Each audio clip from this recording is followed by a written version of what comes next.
Today, inshallah ta'ala, will be one of the most important lessons of the entire month. If we can understand today's, inshallah, the future lessons will make a lot more sense. And that is, we have mentioned so far about the reality of dua. And I've quoted you some of the most important verses regarding dua in the Quran. And in every one of them, without exception, Allah subhanahu wa ta'ala unconditionally affirms that I will reply and respond to your dua. I quoted you, we began this whole series with the very verse which is the theme of the entire month. وَإِذَا سَأَلَكَ عِبَادِي عَنِّي فَإِنِّي قَرِيبٌ أُجِيبُ دَعْوَةَ الدَّاعِ إِذَا دَعَانِ. I will reply to the dua of the one who makes dua when he makes dua. Allah is not giving any exceptions. Allah Azza wa Jal is affirming, Ujibu, I will reply. And in the other verse we quoted, which is this a second very important verse, Allah says, وَقَالَ رَبُّكُمُ ادْعُونِي أَسْتَجِبْ لَكُمْ. Your Lord has announced, make dua to me, I will reply to you. And I quoted you yesterday in Surah Ar-Rahman, يَسْأَلُهُ مَنْ فِي السَّمَاوَاتِ وَالْأَرْضِ كُلَّ يَوْمٍ هُوَ فِي شَأْنٍ. All that is in the heavens and earth are asking Allah, كُلَّ يَوْمٍ. Yawm should not be translated as day over here. Actually, yawm means any instance. In every millisecond, in every instance, he is doing something magnificent. Ibn Abbas and also Ubay and also Abu Darda, they all commented on this verse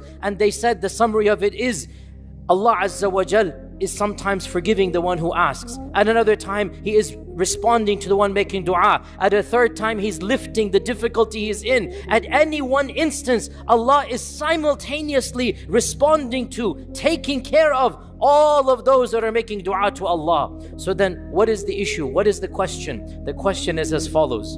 If Allah Azza wa Jal has guaranteed the response, why don't we see that response?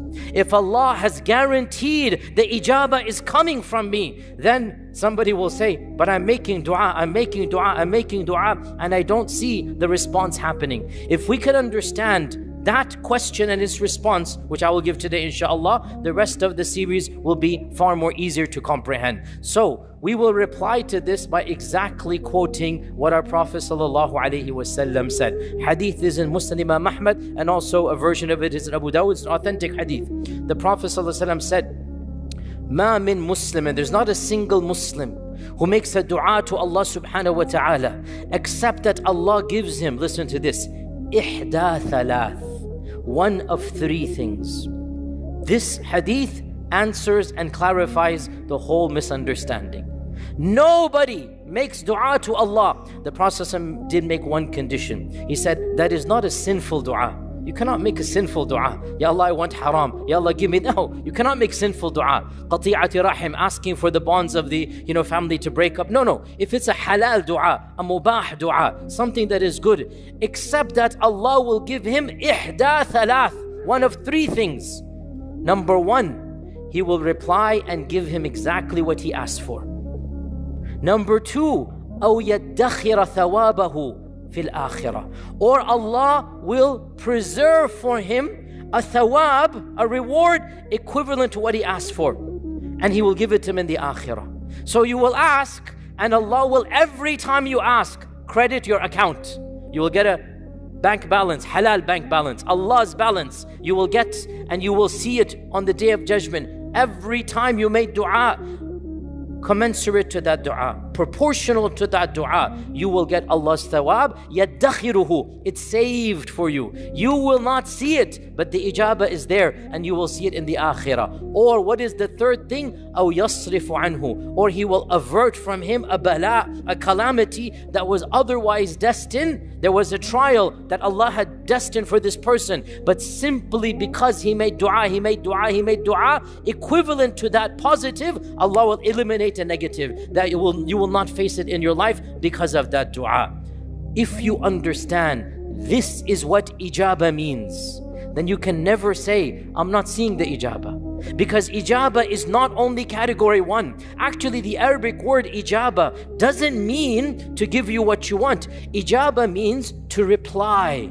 Literally, ijaba is reply. Su'al and jawab, you reply. Allah will reply. Allah will respond. And that is unconditional. Every time you make dua, Allah will respond. And that is the response. But the response doesn't mean you will get what you want. You will maybe get it, or maybe thawab, or maybe something will be averted from you. This is one of the key points we need to understand. Every time you make dua, Allah will give you something for that dua. Then the next question comes, okay, if that is the case, then why are there so many aspects of dua, that etiquettes and timings and posture and more blessed? In other words, if every dua is answered, then why Laylatul Qadr versus now? Why should I do wudu and raise my hands and say Ameen? We're going to go over the etiquettes in the next few days. Why should I prioritize the etiquettes when I'm being told right now that every single dua is replied to? What is the fadila of Laylatul Qadr versus any other night when every single dua we replied to? And the response to this is once again twofold, and understand. Number one, all of the etiquettes of dua, the postures of dua, the blessings of dua, the timings of dua, the states in which dua is responded to. For example, the one fasting, the Prophet said his dua will be replied to. Why the one fasting when I just told you the Quran says everybody will be replied to? This is responded to in two ways. Number one, the chances of you getting what you want, category one, increase. I.e., rather than delaying thawab, rather than a calamity being averted, because we are simple people, we are short-minded, we are hasty. خُلِقَ الْإِنسَانُ مِنْ عَجَلٍ, right? وَكَانَ الْإِنسَانُ عَجُولًا. We want things right here and now. If I ask Allah for something, my short mind, I prefer that thing, even though perhaps in the akhirah the thawab will be much more beneficial, but I just want this thing right now.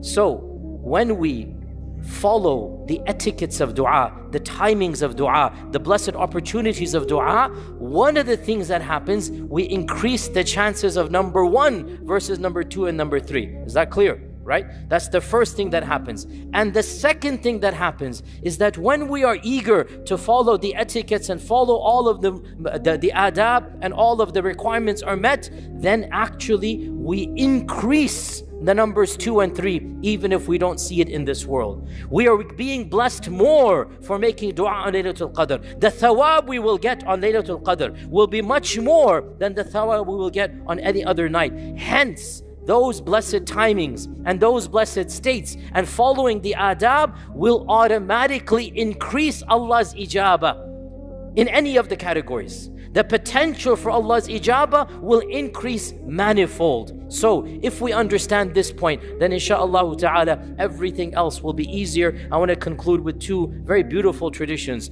The first one, Sunan Abi Dawood, the Prophet ﷺ said, Inna Allaha hayyun kareemun. Allah Azza wa Jal is hayy. He is full of majestic shyness. Hayy, he has haya, he has shyness. Kareem, he is ever generous. Yastahyi min abdihi. He is embarrassed from his own abd, from his own servant. When the abd raises his hands to Allah asking something, that those hands come back empty without having given him something. Answering dua is a part of Allah's perfection and majesty.